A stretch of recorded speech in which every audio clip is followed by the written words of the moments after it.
اعوذ باللہ من الشیطان الرجیم بسم اللہ الرحمن الرحیم وَلَتَجِدَنَّهُمْ أَحْرَصَ النَّاسِ عَلَىٰ حَيَاةٍ وَمِنَ الَّذِينَ أَشْرَكُوا يَوَدُّ أَحَدُهُمْ لَوْ يُعَمَّرُ أَلْفَ سَنَةٍ وَمَا هُوَ بِمُزَحْزِحِهِ مِنَ الْعَذَابِ أَن يُعَمَّرَ وَاللَّهُ بَصِيرٌ بِمَا يَعْمَلُونَ صدق اللہ العظیم۔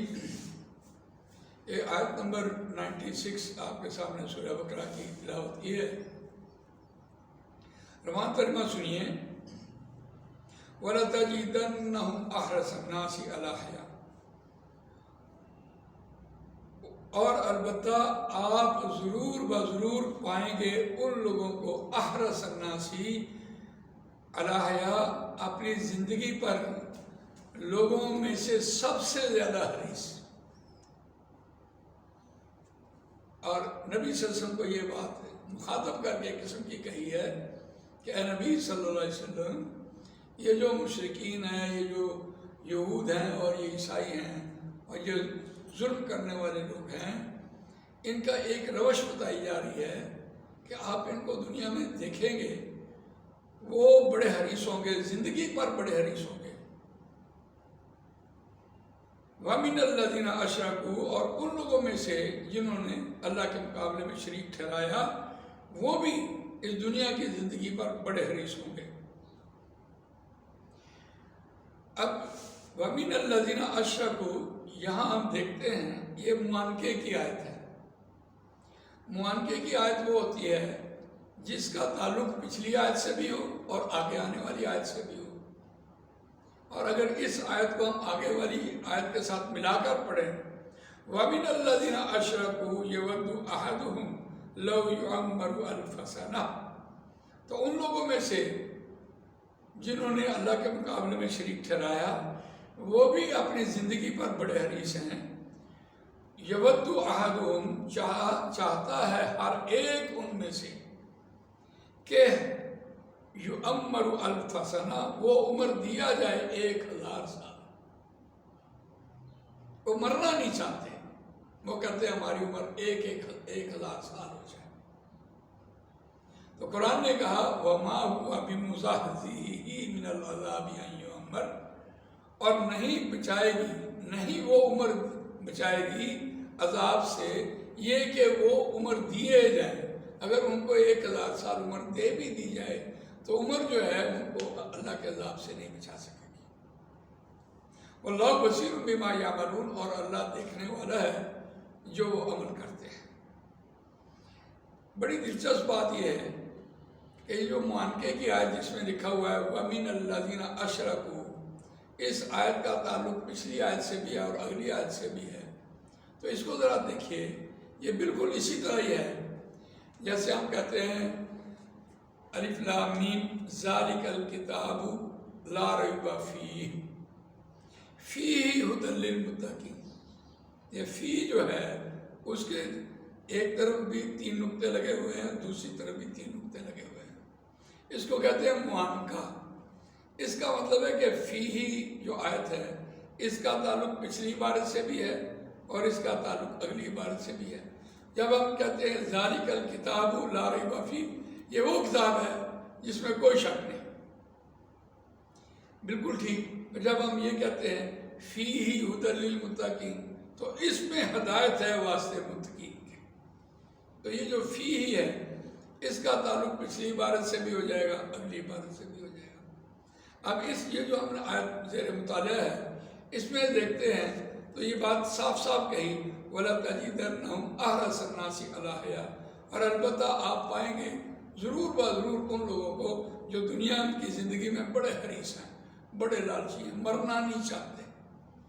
ذرا سی کھانسی آئی، ذرا سی تکلیف آئی تو وہ ٹاپ قسم کے جو ڈاکٹرز ہیں یا امریکہ تک بھاگے گئے کہ کہیں ایسا نہ ہو کہ ہماری جو صحت ہے وہ کمزور ہو جائے، ہمیں موت نہ آ جائے۔ موت سے اتنا فرار ہے ان کا، یعنی اتنے دنیا کی زندگی میں اتنے حریص ہیں۔ بڑی خوبصورت مثال قرآن دے رہا ہے۔ وَمِنَ الَّذِينَ أَشْرَكُوا، اور ان لوگوں میں سے بھی جو اللہ کے مقابلے میں شریک ٹھہراتے ہیں۔ وہ حاجت روا کسی اور کو بنا لیتے ہیں، مشکل کشا کسی اور کو بنا لیتے ہیں، اور وہ دوسروں سے اپنی حاجتیں پوری کرواتے رہتے ہیں۔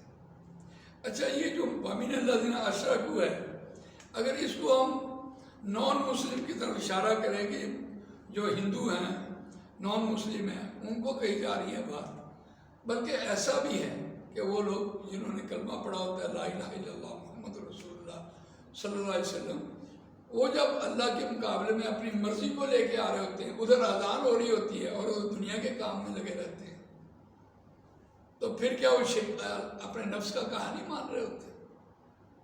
یہاں اس رکوع میں خاص طور پر اسی بات کی طرف اشارہ کیا جا رہا تھا کہ انسان کی جو نفس پرستی ہے اس کا علاج یہاں بیان کیا اور اس کو خاص طور پر منشن کیا۔ یہ بات کہاں کہی؟ وَلَقَدْ آتَيْنَا مُوسَى الْكِتَابَ وَكَفَّيْنَا مِن بَعْدِهِ بِالرُّسُلِ وَآتَيْنَا عِيسَى ابْنَ مَرْيَمَ الْبَيِّنَاتِ وَأَيَّدْنَاهُ بِرُوحِ الْقُدُسِ أَفَكُلَّمَا جَاءَكُمْ رَسُولٌ بِمَا لَا تَهْوَىٰ أَنفُسُكُمُ اسْتَكْبَرْتُمْ فَفَرِيقًا كَذَّبْتُمْ وَفَرِيقًا تَقْتُلُونَ وَقَالُوا قُلُوبُنَا غُلْفٌ۔ انہوں نے کہا ہمارے دل بھرے ہوئے ہیں، پرباش ہیں، لبالب ہیں، ہمیں کسی اور چیز کی گنجائش نہیں ہے۔ اور وہاں خاص طور پر کہا جو ان کے جیوں کو چیز بھاتی نہیں ہے، ان کے نفسوں کو اچھی نہیں لگتی، اور یہ انبیاء کی دعوت تو ظاہر بات ہے، وہ ان کی مرضی کے خلاف تھی۔ انہوں نے کہا وہ قَالُوا قُلُوبُنَا غُلْفٌ، ہمارے دل بھرے ہوئے ہیں۔ جب کوئی شخص یہ بات کہہ دے آج کی دنیا میں، آپ اپنی بات اپنے پاس رکھیں، ہمیں بہت پتہ ہے آپ سے، آپ ہمیں کیا بتانے کے لیے آ گئے؟ تو جب یہ ایسی بات، تکبر والی بات کوئی شخص کرے تو اس کی سزا قرآن نے پھر کیا سنائی ہے؟ فَلَعْنَةُ اللَّهِ عَلَى الْكَافِرِينَ، بس اللہ ان پر لعنت بھیجتا ہے کافروں پر۔ یہ سزا سنائی کس بنیاد پر؟ صرف میری مرضی۔ اس مرضی کا علاج قرآن مجید نے اس آیت میں دیا۔ قُلْ بِئْسَ مَا يَأْمُرُكُمْ بِهِ إِيمَانُكُمْ إِن كُنتُم مُؤْمِنِينَ، اے نبی آپ ان سے کہیں جس چیز پر تمہارا یقین ہے، ایمان ہے، تم وہ عمل کرتے ہو، بن دکھے پر تو آتے نہیں۔ تو میں اس کی مثال دے رہا تھا کہ یقیناً کچھ ایسا ہی ہے کہ جب اذان ہوتی ہے، اذان نماز تو بہت بہترین امت کی رہنمائی ہے، امت کے لیے تربیت ہے، اور میں یہ سمجھتا ہوں کہ نہ یہ تابعی کا دور ہے، نہ تبع تابعی کا دور ہے، عام انسان کا دور ہے، اور اللہ تعالیٰ نے عام انسان کے لیے تربیت کی ایک ہی چیز رکھی ہے، اور وہ نماز ہے۔ اگر اللہ تعالیٰ نے ہم سے یہ پوچھ لیا کہ میں نے تمہیں نماز کی طرف بلایا تھا، حی علی الصلاۃ، حی علی الفلاح، تو پھر تم کیا کر رہے تھے؟ کیوں نہیں وقت پر پہنچے؟ تو ہم یہ کیا کہیں گے؟ ہم اپنی مرضی سے زندگی گزار رہے تھے، ہمارے پاس گاہک آ گیا تھا، ہم نے اس وقت آرام کرنا تھا، ہم تھکے ہوئے تھے، ہم یہ کہتے پھریں گے؟ ہم نے تو کیسی کیسی باتیں بنائی ہوئی ہیں، بھئی کھانا سامنے آ جائے تو پہلے نماز چھوڑ دو، پہلے کھانا کھا لو، کمال ہو گئی ہے بھائی، کھانا تو بعد میں بھی کھایا جائے گا، جو اللہ کا حکم ہے اس کو اپنی مرضی سے ہم پر سے پوچھ ڈال رہے ہوتے ہیں۔ تو یہاں اس بات کی طرف اشارہ کیا جا رہا ہے کہ وہ لوگ جنہوں نے اللہ کے مقابلے میں شریک ٹھہرایا، وہ بھی دنیا کے معاملے میں، زندگی کے معاملے میں بڑے حریص ہیں، بڑے لالچی ہیں، اور ان کا دیکھنا ہو تو مرنا نہیں چاہتے، وہ کہتے ہیں ہماری 1,000 سال عمر ہو جائے۔ اور یقیناً یہ بات قرآن مجید نے جو نقل کی ہے، آپ دیکھیے بنی اسرائیل، موسیٰ علیہ السلام کی جو قوم تھی، ان کی عمریں 1,000 سال تھی اور کہیں زیادہ ہوں گی۔ نبی اکرم صلی اللہ علیہ وسلم حضرت موسیٰ علیہ السلام سے 400 سال بعد عیسیٰ علیہ السلام آئے، اور عیسیٰ علیہ السلام کے 576 سال بعد نبی اکرم صلی اللہ علیہ وسلم تشریف لائے۔ تو اس کا مطلب یہ ہوا کہ حضرت موسیٰ علیہ السلام سے نبی اکرم صلی اللہ علیہ وسلم کا جو فصل ہے وہ 1,000 سال ہے۔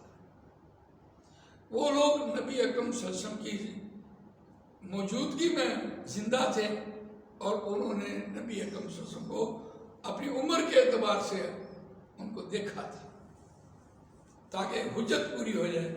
جو لوگ کٹر یہودی تھے، ان کی 1,000 سال عمر تھی، اور 1,000 سال بعد نبی اکرم صلی اللہ علیہ وسلم تشریف لے آئے، انہوں نے پھر بھی ان کو نہیں قبول کیا، نہیں مانا، نہیں ایمان لائے۔ تو یہاں اس طرف اشارہ کیا جا رہا ہے۔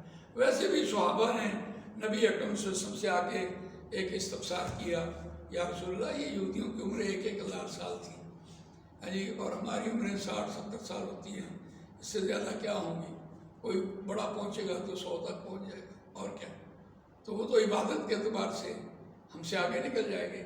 رسول اللہ صلی اللہ علیہ وسلم نے فرمایا تمہیں وہ راتیں دی ہیں جو 1,000 سال کے برابر ہوتی ہیں۔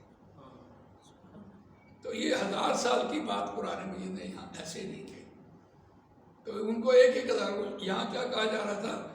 یود احدہم لو یعمر 1000 سنہ، آگے کہا وما ہوا بمزحزحہ من العذاب ان یعمر، ہر ان میں سے ہر ایک چاہتا ہے کہ میری 1,000 سال عمر ہو جائے، اتنا حریص ہے دنیا کی زندگی میں، آپ ان کی نشانی دیکھ لیں۔